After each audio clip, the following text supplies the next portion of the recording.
खबरों के निष्पक्ष विश्लेषण के लिए सब्सक्राइब करें Jantantra TV and press the bell icon. Never miss any update.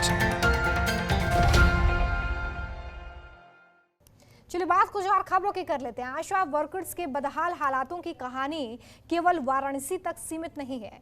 UP के गोंडा में भी आशा कार्यकर्ता जर्जर प्रशासनिक प्रबंधन का शिकार है। रिपोर्ट देखिए।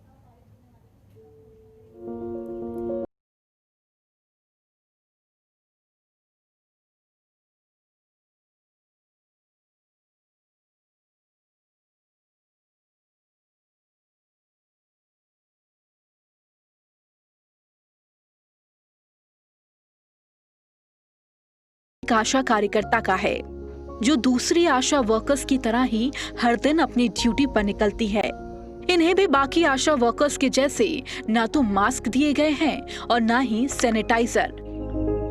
फिर भी अपनी जान को जोखिम में डालकर ये आशा वर्कर्स अपनी जिम्मेदारियां पूरी करती हैं ताकि लोगों को जागरूक करने के साथ साथ अपने घर के माली हालातों में भी कुछ बदलाव कर सकें।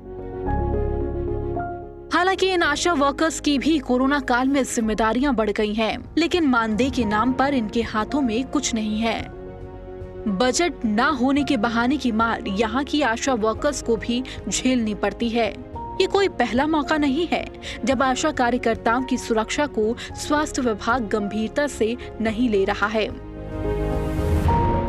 राज्य सरकारें हमेशा आशा कार्यकर्ताओं की सुरक्षा में असफल रही है, चाहे उनके मानदेय की बात हो या फिर काम करने के घंटों की, जिसे हमेशा अनदेखा किया गया है। यहाँ तक कि इन्हें सरकारी कर्मचारी तक का दर्जा प्राप्त नहीं है। हम लोग एक तो सर्वे किए, पहली बार 20-20 घर एक दिन किए डेली, फिर दोबारा 20-20 घर किए, पैसा मिलेगा, पैसा नहीं मिला। फिर जो 1000 रुपया आता था कोरोना का, वो अभी जुलाई वाला आया ही नहीं। बोले कि उसका बजट ही खत्म हो गया, अब सरकार ने बंद कर दिया है। और सैनिटाइजर है नहीं, 2 मास्क दे दिए। 2 मास्क कितने दिन चलेगा? 2 दस्ताने दिए और सैनिटाइजर भी नहीं दिया। अब बताते हैं कि दूरी बनाए रहो 2 मीटर की, बच्चों को छुओ ना, ये ना करो, वो ना करो। फिर बार बार उन लोगों के घर जाने से कितना हम लोगों को परेशान। हमारे बाल बच्चे नहीं हैं, हमको कोरोना नहीं हो सकता। कोरोना वायरस से बचने के लिए ग्रामीण क्या करें, ये जानकारी घर घर पहुंचाने में स्वास्थ्य विभाग के पास आशा कार्यकर्ता ही एकमात्र माध्यम है। 1000 आबादी पर एक आशा कार्यकर्ता होती है। ज्यादा आबादी वाले गांवों में इनकी संख्या बढ़ जाती है। कुछ राज्यों में आशा वर्कर्स को एक निश्चित मानदेय मिलता है, जबकि कई जगह उनके काम के आधार पर उन्हें प्रोत्साहित राशि दी जाती है। इन्हें इनकी जिम्मेदारियों के अनुसार बहुत ज्यादा मानदेय नहीं मिलता है। हम लोग को बार बार जाना पड़ता है, क्योंकि हम लोग करते हैं ना गांव का, हम लोग को सुरक्षा के लिए हम लोग रखी गई हैं, इसलिए हम लोग बार बार जाते हैं, करते हैं, पूछते हैं, रिपोर्ट देते हैं। और पूरा कोरोना काल 4-5 महीने बीत गया, लेकिन अभी तक सैनिटाइजर हम लोग को नहीं मिला। मार्च का डिलीवरी का पैसा नहीं मिला। आमतौर पर जिले में 1000 से 2500 आशा कार्यकर्ता हैं जो गांव-गांव जाकर लोगों को जागरूक करती हैं। ये वही आशा कार्यकर्ता हैं जिनके माध्यम से स्वास्थ्य विभाग की सभी महत्वाकांक्षी योजनाएं ग्रामीण भारत में हर परिवार तक पहुंचती है। उन्हीं आशा बहुओं की सुरक्षा को लेकर स्वास्थ्य विभाग गंभीर नहीं है। जनतंत्र टीवी के लिए अनामिका मिश्रा की रिपोर्ट। देश की 10 लाख पैदल सेना कोरोना के विरुद्ध एक ऐसा युद्ध लड़ रही है जो करोड़ों लोगों को सुरक्षित रख रहा है। महामारी से लड़ती इस गुमनाम कोरोना वॉरियर्स को अब तक ना तो सरकारी कर्मचारी का दर्जा मिला है और ना ही निर्धारित मानदेय। यहां तक इन्हें कोविड-19 से जंग में बेहतर सुरक्षा के उपकरण भी नहीं मिल पाए हैं। और इसी का करीब से जायजा लेने के लिए जनतंत्र टीवी की टीम आशा वर्कर्स से मिली है और इनके हालातों को करीब से जाना है। रिपोर्ट देखिए।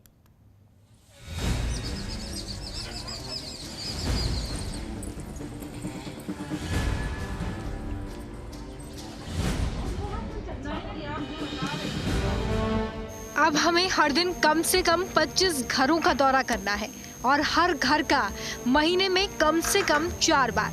लेकिन फिर भी मानदेय नहीं मिलता। कभी कभी आता है और कभी कभी बिल्कुल नहीं मिलता। ये कहना है सविता मौर्य का,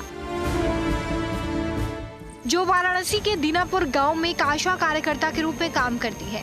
अपनी पारिवारिक जिम्मेदारियों को पूरा कर हर दिन सविता मौर्य गांव में निकलती हैं। कोरोना चूंकि इस वक्त जानलेवा बीमारी के तौर पर उभरा है, तो इनका काम भी बढ़ गया है। नवजात शिशुओं के टीकाकरण से लेकर गर्भवती महिलाओं की देखभाल करना और परिवार नियोजन पर उन्हें सलाह देना इनके रोजाना के कामों में शामिल था। लेकिन अब इसके साथ साथ कोरोना के लिए लोगों को जागरूक करना भी इनके काम है। लेकिन हैरत की बात यह है कि इन लोगों को इस कोरोना काल में अपनी सभी जिम्मेदारियां बिना किसी सुरक्षा के पूरी करनी होती हैं, क्योंकि ना ही प्रशासन की तरफ से इन्हें कोई मास्क दिया गया है और ना ही सुरक्षा का कोई उपकरण।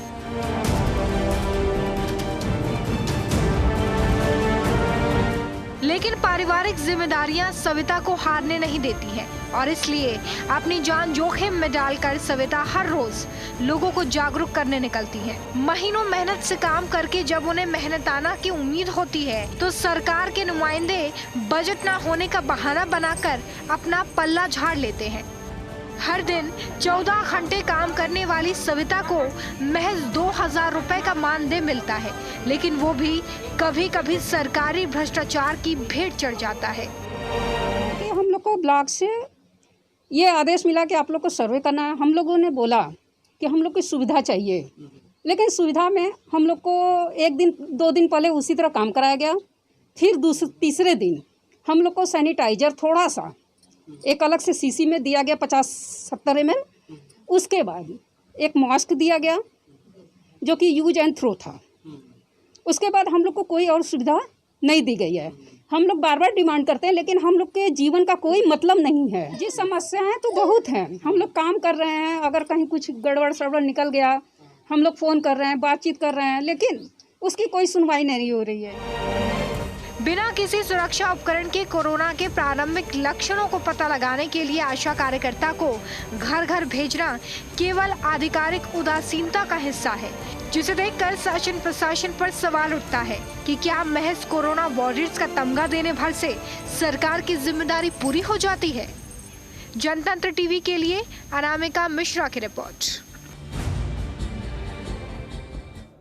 चलिए, इस खबर पर ज्यादा चर्चा के लिए क्या ताज़ा हालात हैं, क्या धरातल पर हालात हैं, ये जानेंगे हम। हमारे साथ अमित सिंह जुड़ गए हैं वाराणसी से, साथ ही पंकज हमारे साथ लखनऊ से जुड़े हुए हैं। सबसे पहले अमित, आपके पास में आना चाहूँगी। जिस तरीके से आशा वर्कर्स को लेकर जनतंत्र टीवी मुहिम चला रहा है, और मुहिम इसलिए ताकि वो सुविधाएं, वो मानदेय जिसकी ये हकदार हैं, वो मिल पाए, क्या कोशिशें नजर आती हैं आपको प्रदेश स्तर पर? देखिए रोमिता, हेल्थ एडमिनिस्ट्रेशन में जो आशा वर्कर्स हैं, इनकी वही भूमिका है जो आर्मी में जो पैदल सिपाही होते हैं, जो उनकी भूमिका होती है। लेकिन दुर्भाग्य से कोरोना के इस संकट काल में भी हम उनके महत्व को कम करके आंक रहे हैं, या जानबूझकर उनको इस तरीके से रखा गया है कि उनके लिए काम तो है लेकिन वो हमारे लिए महत्वपूर्ण नहीं है। आज मुख्यमंत्री योगी आदित्यनाथ बनारस कुछ समय बाद पहुंचेंगे और आज भी कोविड-19 पर वो एक बहुत महत्वपूर्ण चर्चा करेंगे, जायजा लेंगे। और मैं पूरी तरीके से आश्वस्त हूं कि आज भी स्वास्थ्य प्रशासन, जो आशा वर्कर्स हैं, उनके कंट्रीब्यूशन को, उनके डेडिकेशन को बिल्कुल सिरे से खारिज कर देगा कि हमको कुछ क्या देना चाहिए और उनकी क्या कुछ मांगे हैं, वो कभी भी मुख्यमंत्री तक पहुंचने ही नहीं देते हैं। 2000 रुपए मानदेय मिलते हैं, 8 तरीके का काम कराया जाता है। जितनी भी योजनाएं हैं स्वास्थ्य संबंधी, चाहे वो केंद्र की योजना हो चाहे राज्य की योजना, इन्हीं आशा वर्कर्स के जरिए ग्राउंड तक पहुंचाने की जिम्मेदारी होती है। और आप समझिए कि 2000 रुपए मानदेय में भी वो मानदेय पूरा नहीं मिलता है। कोविड-19 के इस संकट में जब आदमी आदमी से दूर भाग रहा है, इनकी महती जिम्मेदारी तय की गई है कि आप हर घर में जाके वहां लोगों के लक्षण कैसे हैं, किस घर में कितने लोगों को सर्दी जुकाम है, इसकी पूरी जानकारी उनसे प्रशासन लेता है। लेकिन बावजूद इसके उनको न तो वो ग्लव्स देता है, न तो सैनिटाइजर देता है, न तो मास्क जैसी बेसिक सुविधाएं उनको वो मुहैया कराता है। तो आप समझ लीजिए कि किस खतरे का सामना करते हुए ये आशा वर्कर्स काम कर रही हैं। सबसे महत्वपूर्ण जो भूमिका स्वास्थ्य प्रशासन की है, जिला प्रशासन की है, मुझे लगता है कि दिक्कत वहीं से है, क्योंकि प्राइमरी हेल्थ सेंटर से इनको सुविधाएं मिलती है, इनको जो भी मानदेय है वहीं से मिलता है, तो वहां किस तरीके से काम किया जा रहा है। मैं उदाहरण दूं आपको, 275 जो आशा वर्कर्स हैं वो चिरई गांव ब्लॉक में है, बनारस के। आप समझ लीजिए कि किसी को 1600, किसी को 1700, उसमें 2000 रुपए में भी 300-400 रुपए कटौती कर दी जाती है। तो ऐसी स्थिति में हमारी आशा वर्कर्स कैसे काम करेंगी? प्रधानमंत्री जी ने लगातार इनको आश्वासन दिया था कि हम इनके सैलरी के बारे में सोच रहे हैं, हम इनके भत्ते को और कैसे बढ़ाया जाए इसके बारे में सोच रहे हैं। कुछ भत्ता बढ़ाया भी गया, ऐसा नहीं है कि भत्ता नहीं बढ़ाएगा, भत्ता बढ़ाया भी गया, लेकिन टर्म्स कंडीशन इतने टफ कर दिए गए कि वो भत्ता इनको कभी मिलता ही नहीं है। बिल्कुल, ये सारी लापरवाही जो जो आशा वर्कर्स हैं वो बिना किसी सुरक्षा वो के चलती चली जाती है। बिल्कुल, सवाल यही उठता है यहाँ पर अमित कि जिनकी सुरक्षा के लिए इस वक्त ये आशा वर्कर्स ग्राउंड पर तैनात हैं, बिल्कुल फ्रंट लाइन में खड़े होकर ये लोगों की जांच कर रही हैं, सर्वे कर रही हैं, बहुत सारी योजनाएं जिन्हें आशा वर्कर्स के जरिए सरकार धरातल पर उतारती है, लोगों तक पहुंचाती है, उनकी सुरक्षा की जिम्मेदारी क्यों आखिर सरकार यहाँ पर लेती नजर नहीं आती? ये बड़ा सवाल है जी। बजट वो जीडीपी का बमुश्किल 1% है।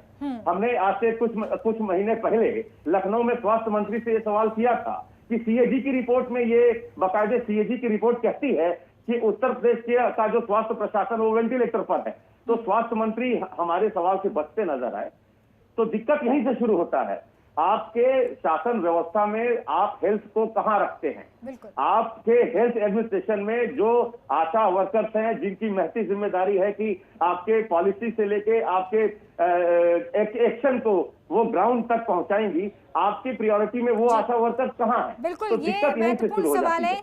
मैं इसी सवाल के साथ पंकज के पास जा रही हूँ। पंकज, सवाल यही उठता है कि कोरोना काल में जब आप हेल्थ इंफ्रास्ट्रक्चर को मजबूत करने की बात करते हैं, ऐसे में आशा वर्कर्स जो इसके लिए बहुत ही अच्छा काम कर रही हैं, और इस कोरोना काल में जब सोशल डिस्टेंसिंग की कवायद और मास्क की अपील सरकार खुद लोगों से कर रही है, उस काल में क्यों आशा वर्कर्स को इन सुविधाओं से वंचित रखा जा रहा है? साथ ही इतने कम मानदेय पे उनसे उम्मीद की जा रही है कि वो 14 घंटे काम करें।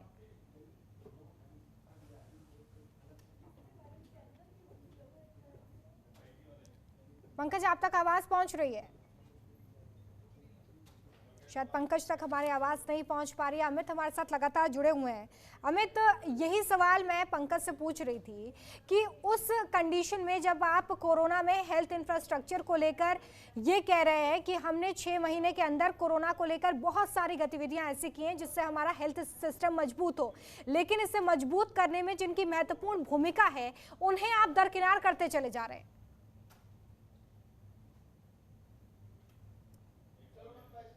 चलिए, शायद हमारा अमित से भी संपर्क नहीं हो पा रहा है। तो देखिए, लगातार हम यहाँ पर आपको आशा वर्कर्स की कंडीशन के बारे में बता रहे हैं कि किस तरीके से आशा वर्कर्स इस वक्त दोहरी मार से जूझ रही हैं। कोरोना वॉरियर के तौर पर उनकी जिम्मेदारी को तो तय कर दिया गया है, लेकिन उनकी आवाज़ को कोई नहीं सुन रहा है, क्योंकि एक तो कम मानदेय है, ऊपर से सुरक्षा उपकरणों के बिना ये आशा वर्कर्स रोजाना फील्ड पर उतरती हैं, लोगों का सर्वे करती हैं।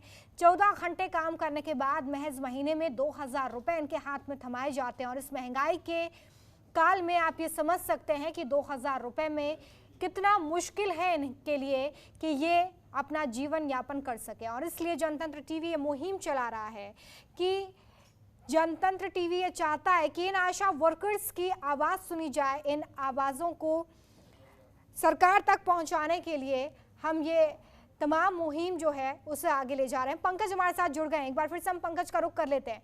पंकज, सवाल यही है कि आखिर इस काल में जब आशा वर्कर्स कोरोना के प्रभाव को कम करने के लिए लोगों को सलाह दे रही है, सर्वे कर रही हैं, उन्हें सरकार क्यों दरकिनार कर रही है? क्यों उनकी सरकार नहीं सुन रही? और हमारी मुहिम भी यही है कि आखिर इनकी सरकार सुने।